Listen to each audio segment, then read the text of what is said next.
अच्छा, तो आज हम एटॉमिक स्ट्रक्चर की भी बुक की एक्सरसाइज के एमसीक्यूज करते हैं, क्योंकि ईटा में इस दफ़ा 2022 के टेस्ट में बहुत ज़्यादा एक्सरसाइज एमसीक्यूज भी उठाए गए थे। ओके, अच्छा, तो हम एक्सरसाइज एमसीक्यूज की डिस्कशन स्टार्ट करते हैं। सबसे पहले हमारे पास एमसीक्यूज है कि द ईएमएफ कैथोड रे, अगर हम इसको मालूम करना चाहें ना ईएमएफ कैथोड रे, तो यहाँ पे हमें चार्ज ऑफ इलेक्ट्रॉन डालना है, उसके बाद हमें मास ऑफ इलेक्ट्रॉन डालना है और उसके बाद हमारे पास एक वैल्यू आएगी जो कि हमारे पास बराबर है 1.76 मल्टीप्लाई 10 की पावर 11 किलोग्राम। और ये केपी बुक की लाइन है, वहाँ पे वैल्यू दी गई है, सो इसको हम याद करेंगे। ओके, इसको फुल रट लो।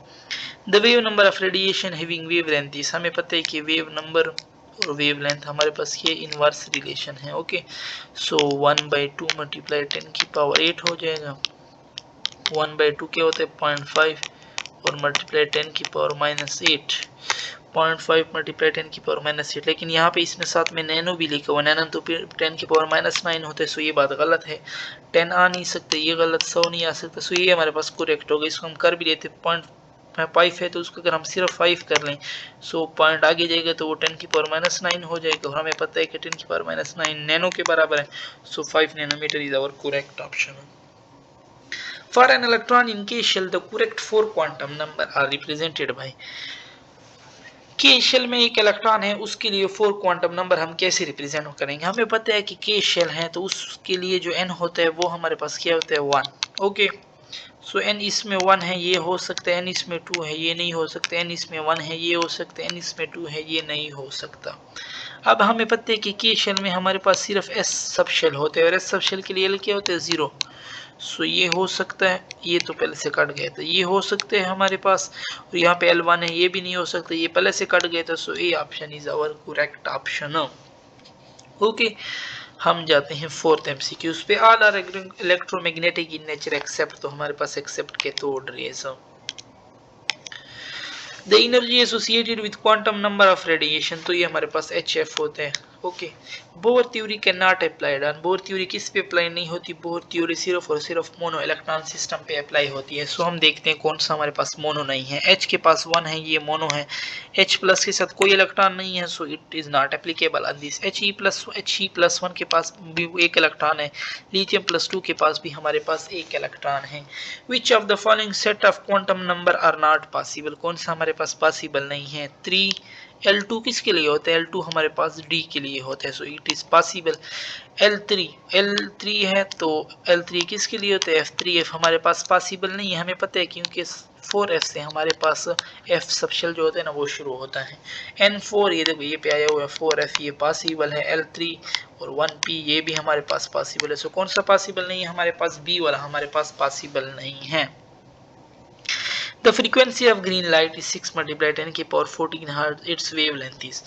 अच्छा, हमें कहा हुआ है कि एक फ्रीक्वेंसी है दी हुई है, उसकी हमें वेवलेंथ मालूम करना है। Okay, v is equal F lambda होता है और लैम्डा हमारे पास क्यों हो जाएगा v/f। सो हमें पता है v के 3 मल्टीप्लाई 10 की पावर 8 और f हमें कितना दिए हुए 6 मल्टीप्लाई 10 की power 14।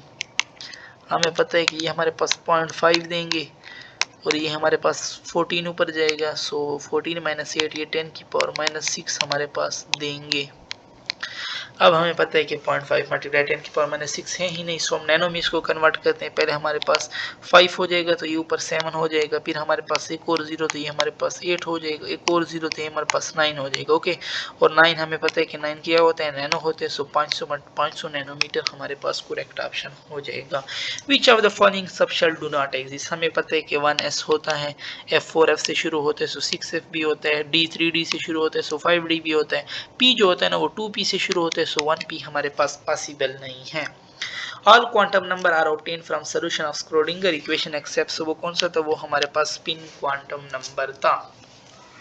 The maximum number of electron in 3s orbital, तो वो मैक्सिमम नंबर ऑर्बिटल में कितने आते हैं हमारे पास, 2 इलेक्ट्रॉन आ सकते हैं। ये भी आ सकते हैं कि विच of the following is can not, तो आपको आ सकते हैं कि ऑर्बिटल में हमारे पास एक इलेक्ट्रॉन भी आ सकते हैं, ऑर्बिटल में हमारे पास 2 भी आ सकते हैं, ऑर्बिटल में हमारे पास 0 भी आ सकते हैं, यानी कोई भी ना हो, लेकिन 3 इलेक्ट्रॉन ऑर्बिटल में कभी भी नहीं आ सकते। ओके, सो यहाँ पे इसने 3s ऑर्बिटल का पूछे तो उसमें हमारे पास 2 आ सकते हैं maximum. The splitting of spectral line in magnetic field, हमें पता है कि मैग्नेटिक फील्ड में हम किसको क्या कहते हैं, जीमन इफेक्ट कहते हैं। और अगर हमसे अगर इलेक्ट्रिक फील्ड में पूछो तो फिर हम उसको क्या कहेंगे, हम उसको स्टार इफेक्ट कहेंगे।